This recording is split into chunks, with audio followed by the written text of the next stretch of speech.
Motorbike এবং pickup ভ্যানের মুখোমুখি সংঘর্ষ, ফলে গুরুতর আহত এক ব্যক্তি। ঘটনাকে কেন্দ্র করে উত্তেজনা ছড়িয়ে পড়ল মালদার মানিকচকের নাজিরপুর নিমতলী এলাকায়। জানা গেছে, আহত বাইক চালকের নাম বিকাশ মহলদার, বয়স 37। তার বাড়ি মানিকচকের মথুরাপুর ধনরাজ গ্রাম এলাকায়। মঙ্গলবার ওই ব্যক্তি নিজের কাজ শেষ করে মোটর বাইক করে রতুয়া মানিকচক রাজ্য সড়ক ধরে মথুরাপুরে ফিরছিলেন। সেই সময় অপর দিক থেকে আসা একটি পিকআপ ভ্যান রতুয়ার দিকে যাচ্ছিল।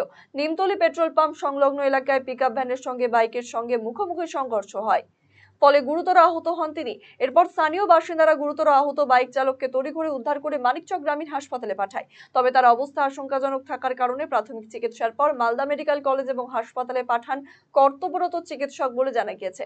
দুর্ঘটনার খবর পেয়ে ঘটনাস্থলে ছুটে আসেন মানিকচক থানার বিশাল পুলিশ বাহিনী।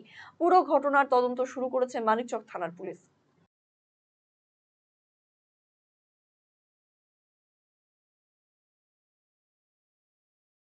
আমরা দৌড়ে আসলাম, দেখলাম যে ছেলেটা পড়ে আছে এখানে রোডে। আবার ওই নিজেই নিয়ে গেল গাড়িওয়ালা। এর ওই গাড়িটার নাম ভুলে গেছে। হ্যাঁ, পিকআপ থেকে আর মোটরসাইকেলটা বলতে পারছি না।